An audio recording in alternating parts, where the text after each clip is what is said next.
Magandang umaga po mga viewers. Shout out sa inyong lahat. Shout out sa mga subscriber ko. Maraming salamat po sa pag-subscribe ninyo. Good morning. Meron pa akong gagawin ngayon na yung GT 3000 sports car. Ito po siya. Ayan. Yan po. Maingay po yung makina. Ayan.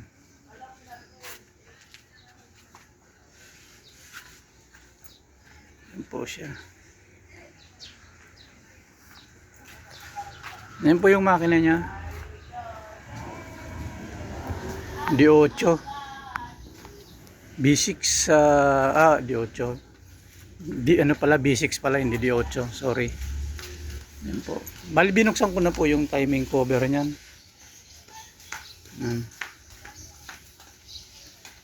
Yan siya.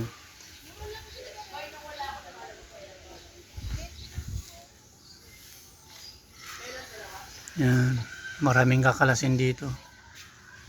Yan po. Yung gamit ko. Mga idol, tayo. Simula na po tayo. Kalisin ko muna po yung gulong. Galing po yung gulong.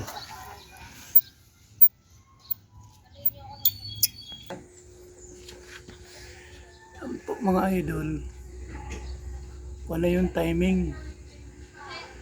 Sala na. Naglukso na ning sarong Naglukso na ning sarong ipin. Tumalo na siya. Ito dapat dito. Sabi ko na tinalunan na to ng timing. Talagang obligado akong baklasin to.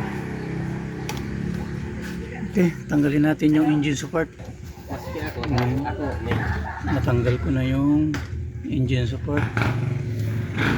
Pati engine support improvise na lang din, gawa-gawa lang. Gulong ba ganing kuan? Gulong ning sasakyan. Tinabas na lang ning. Iyo. Yan po. Sunod, tanggalon ko ay alternator.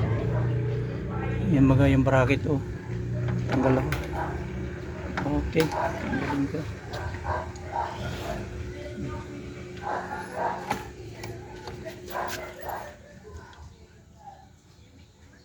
So malalaman ko uli yan doon sa loob. Doon sa may ko yung correct makuk. Medyo mahirapan po ako dito sa isang pulley. Kasi kailangan ng yung mababa na socket range.